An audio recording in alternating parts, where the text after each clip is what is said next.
ఈ వీడియోలో మనం రుణ సంఖ్యలు అంటే ఏమిటి, అవి ఎక్కడి నుంచి మొదలవుతాయి అనే విషయాల గురించి తెలుసుకుంటాము.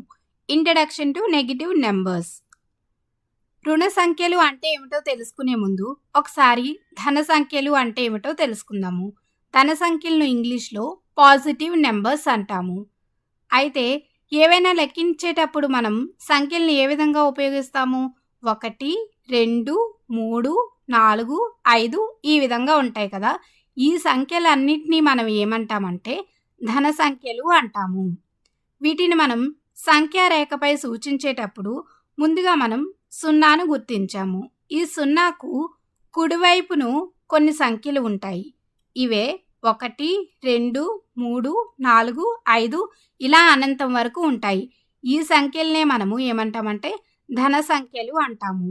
ఇవి సున్నా కన్నా ఎక్కువ విలువ గల సంఖ్యలు. అదేవిధంగా ఇవి సున్నాకు ఏ వైపు ఉంటాయి? కుడివైపున ఉంటాయి. ఇప్పుడు మనం రుణ సంఖ్యల గురించి తెలుసుకుందాం. రుణ సంఖ్యలను ఇంగ్లీష్లో ఏమంటామంటే నెగిటివ్ నెంబర్స్ అంటాము. ఇప్పుడు సంఖ్యారేఖను తీసుకున్నట్లయితే సంఖ్యారేఖలో మధ్యలో మనకు సున్నా అనేది ఉంటుంది. సున్నాకు కుడివైపున ఉండే సంఖ్యలు ఏముంటాయి? ధనాత్మక సంఖ్యలు అంటాము.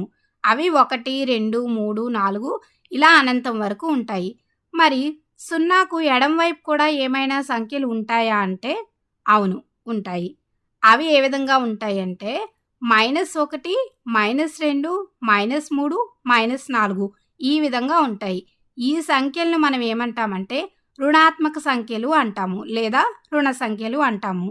కాబట్టి -1, -2, -3 ఈ విధంగా ఉన్న సంఖ్యలను మనము ఏమంటామంటే రుణ సంఖ్యలు అంటాము.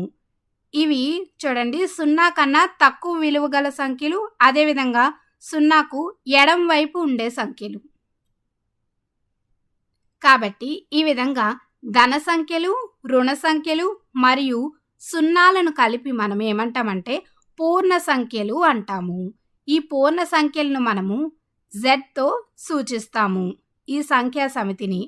ఇప్పుడు వీటిలో చూడండి, మైనస్ అంటే రుణ సంఖ్యలు ఉన్నాయి, సున్నా ఉన్నది, అదేవిధంగా ధన సంఖ్యలు కూడా ఉన్నాయి.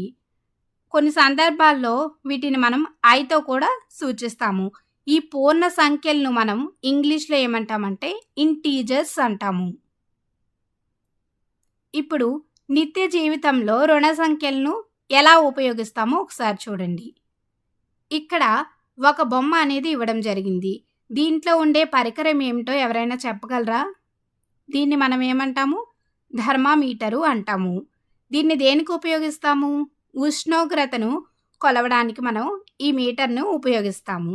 అయితే ఈ మీటర్ను గమనించినట్లయితే దీని మీద 2 స్కేళ్ళు ఉన్నాయి. సెంటీగ్రేడ్లలోను అదేవిధంగా ఫారెన్ హీట్లలో కూడా మనం ఉష్ణోగ్రతను కొలుస్తాము. ఇక్కడ సున్నాకు ఎగువన కొన్ని సంఖ్యలు ఉన్నాయి. వీటిని మనం ధనాత్మకంగా, అదేవిధంగా సున్నాకు దిగువన ఉన్న సంఖ్యలను రుణాత్మకంగా గుర్తించినప్పుడు ఒకసారి చూడండి, 0 డిగ్రీల సెంటీగ్రేడ్ ఉష్ణోగ్రత కంటే 3 డిగ్రీల సెంటీగ్రేడ్ తక్కువ ఉష్ణోగ్రతను మనం -3 డిగ్రీలుగాను, అదేవిధంగా 0 డిగ్రీల సెంటీగ్రేడ్ ఉష్ణోగ్రత కన్నా 3 డిగ్రీలు ఎక్కువగా ఉందనుకోండి, దాన్ని +3 డిగ్రీల సెంటీగ్రేడ్ గాను తెలుపుతాము. ఇప్పుడు ఈ -డిగ్రీలు ఉష్ణోగ్రత అనేది మనకు ఎక్కడ బాగా కనిపిస్తుంది? బాగా చల్లగా ఉన్న ప్రాంతాల్లో -డిగ్రీలలో అనేది ఉష్ణోగ్రత ఉంటుంది. ఈ రుణ సంఖ్యలను అదేవిధంగా మనము లాభము, నష్టాలు వచ్చినప్పుడు ఈ రుణ సంఖ్యలను మనం బాగా ఉపయోగిస్తాము. అయితే ఇక్కడ చూడండి, సంఖ్య 6కు రుణాత్మక సంఖ్యను రాయండి. ఇక్కడ సంఖ్య 6 అనేది ఇది ఏ సంఖ్య అవుతుంది? ధనాత్మక సంఖ్య అవుతుంది, అంటే ధన సంఖ్య. అయితే దీనికి మనం రుణాత్మక సంఖ్యను ఏ విధంగా రాస్తాము అంటే ఈ 6కు ముందుగా మనం మైనస్ గుర్తును చేర్చినట్లయితే ఇది మనకు రుణాత్మక సంఖ్య అవుతుంది. అదేవిధంగా సంఖ్య 11కు రుణాత్మక సంఖ్యను రాయండి. 11 అనేది కూడా ఒక ధనాత్మక సంఖ్య. ఇప్పుడు ఈ ధనాత్మక సంఖ్యకు రుణాత్మక సంఖ్యను రాయాలి అంటే ఏ విధంగా రాస్తాము? మైనస్ గుర్తును చేర్చి ఇప్పుడు -11గా రాస్తే ఇది రుణాత్మక సంఖ్య అవుతుంది.